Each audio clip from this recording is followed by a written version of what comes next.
You know, I mean, Jessica, I am not a dictator. I'm the president. On Friday, March 1st, President Obama gave a press briefing where he was asked by CNN's Jessica Yellen why he couldn't force the Republicans in Congress to reach a deal to stave off the sequester. The president replied that he's not a dictator, but the president. So ultimately, if Mitch McConnell or John Boehner say we need to go to catch a plane, I can't have Secret Service block the doorway, right? Right. Exactly 40 years after President Richard Nixon lied during a press conference saying, "I am not a crook," President Obama has assured the press, "I am not a dictator." Of course, such famous and well-timed statements aren't sufficient cause to impeach Obama. The repeated lies, the threats, and the gross breaches of constitutional law and due process do provide more than ample grounds for Obama's impeachment. Just prior to his Nixon gaffe, Obama came under scrutiny from none other than Bob Woodward, the Washington Post editor of Watergate fame. During the course of the 2012 election campaign, also the lead-up to the fiscal cliff, and even the day the sequester went into effect, Obama repeatedly lied that the idea for the $85 billion in automatic spending cuts across both the defense and non-defense budget was a Republican's. As Woodward demonstrates in his most recent book, the sequester originated inside the Obama White House. So every time that we get a piece of economic news over the next month, next 2 months, next 6 months, as long as the sequester is in place, we'll know that that economic news could have been better if Congress had not failed to act. And let's be clear, none of this is necessary. It's happening because a choice that Republicans in Congress have made.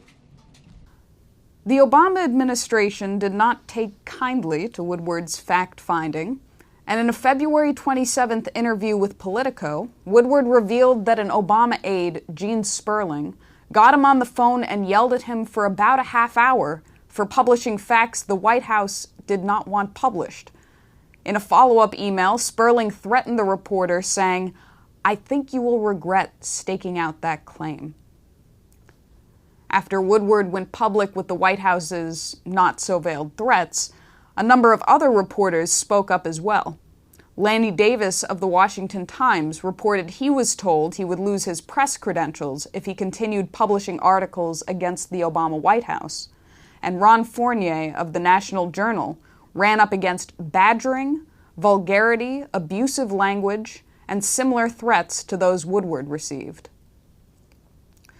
On the day of the sequester, Washington Post columnist Kathleen Parker reported, "The Obama administration has demonstrated its intolerance for dissent and its contempt for any who stray from the White House script. Yes, all administrations are sensitive to criticism, and all push back when such criticism is deemed unfair or inaccurate. But no president since Richard Nixon has demonstrated such overt contempt." The Obama White House embodies something far worse than a Nixon problem.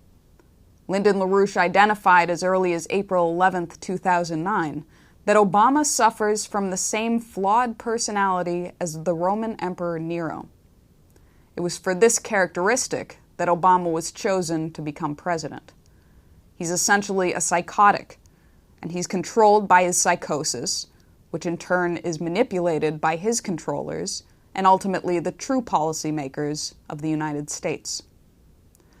He's kept an exclusive, intimate clique of advisors, cabinet appointees, and other officials to feed his psychological need for praise and veneration.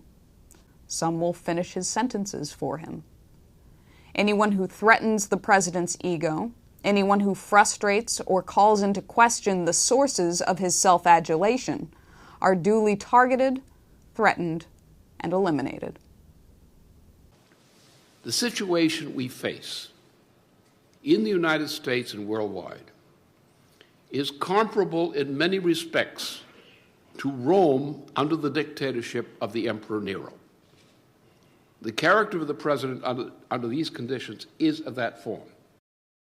He will eliminate, as Nero did, all his own advisors from outside that particular team. And his self-adulation, his manic, euphoric self-adulation, this is the mentality of the worst kind of dictator. The first 2 years of the Obama foreign policy under Secretary of State Hillary Clinton were distinctly different and ultimately more in line with American foreign interests than the policy direction of the last 2 years of the administration. Somewhere in between, there was a stark break from Hillary Clinton's initial position, typified by open and productive talks with her Russian counterpart Sergei Lavrov, and her outgoing position, typified by the murder of the captive Muammar Gaddafi, the alignment with al-Qaeda forces in Libya and in Syria, and her final act as Secretary of State, defending the Obama White House's virtual treason of September 11th, 2012. The fact is, we had 4 dead Americans. Was it because of a protest, or was it because of guys out for a walk one night who decided they'd go kill some Americans? What difference at this point does it make? It is our job to figure out what happened and do everything we can to prevent it from ever happening again. I would conclude that she was terrified, because such a sudden change in behavior on her part, considering that her husband had been a 2-term president of the United States, that this man would dare to attempt to intimidate her, and he did intimidate her. There's no question of that. And she caved in.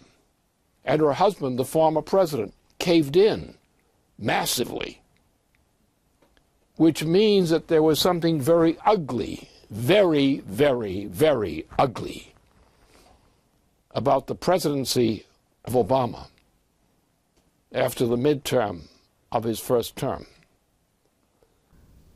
Based on available evidence, including the visible changes in the State Department over 4 years, it would certainly appear that Hillary was threatened by Obama. Based on now documented accounts from journalists, members of the press have been threatened by the Obama team. And until very recently, the Congress has been silent. Could it be the case that they too were being threatened by Obama?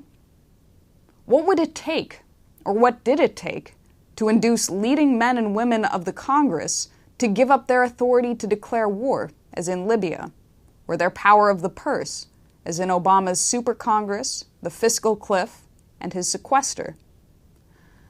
And what did it take to get these legislators to abrogate the power of checks and balances, to disavow their constitutional oversight of executive branch actions, as in Benghazi, or in the conduct of drone warfare and extrajudicial killings? The very day Lyndon LaRouche made the previous statement, the ugliness being veiled by the complacency, fear, and intimidation of those around the White House and in the Congress, was uncovered by a ruling in the second most powerful court in the United States. The D.C. Circuit Court ruling of January 25th concluded that Obama's non-recess appointments to the National Labor Relations Board were a gross overreaching of executive branch power, an act that would eviscerate the Constitution's separation of powers. But in this case, some authority other than the Congress was required to initiate the action which was required. And what I heard from the reading of the conditions of the charges, of the conclusions of the court, those conclusions were all in correspondence to the requirements. So there was every reason, that reason would demand, that this president should be impeached under those circumstances. The impeachment as a form has not been realized. The impeachment in terms of the indictment has.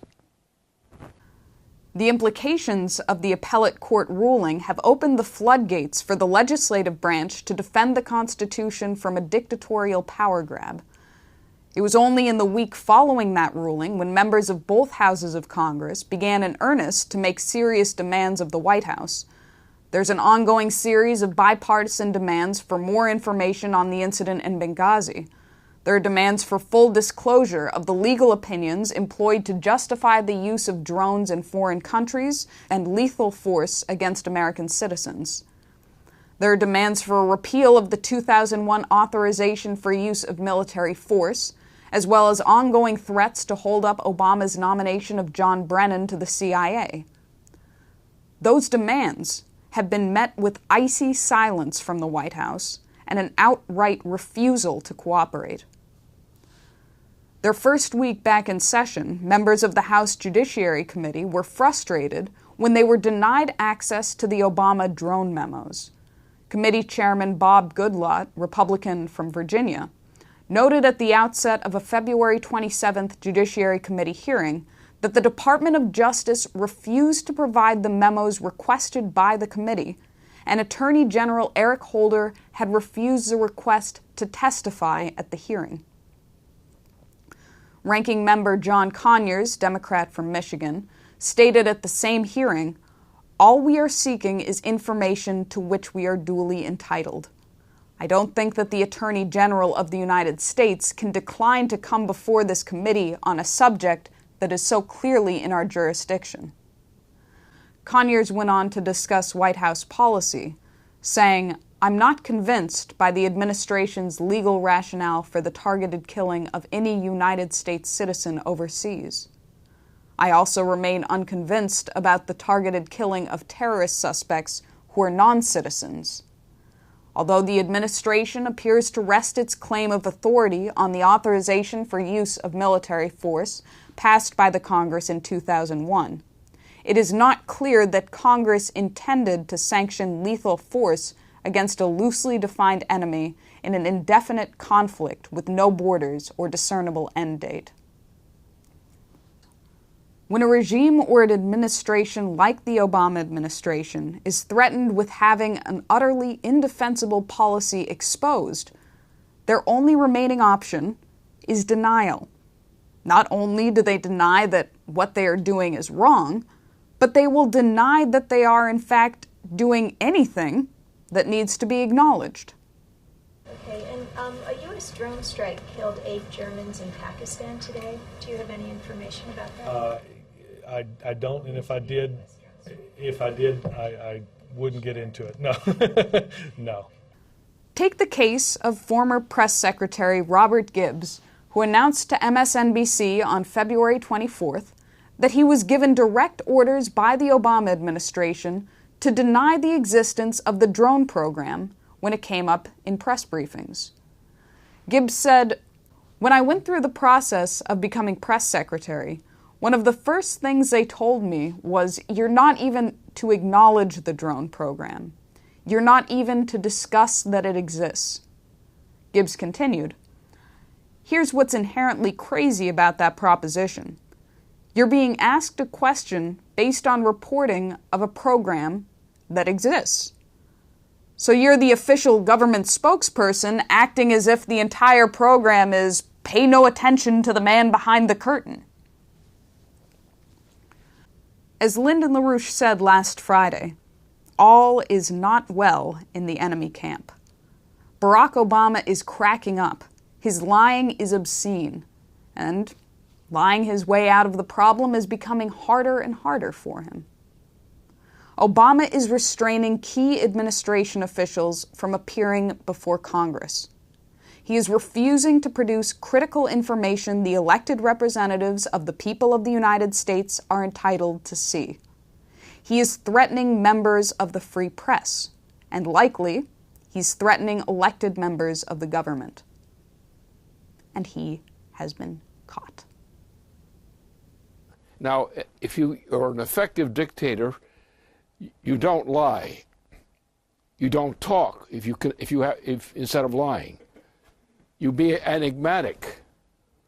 This guy is trying to use influence on the people he intends to eat.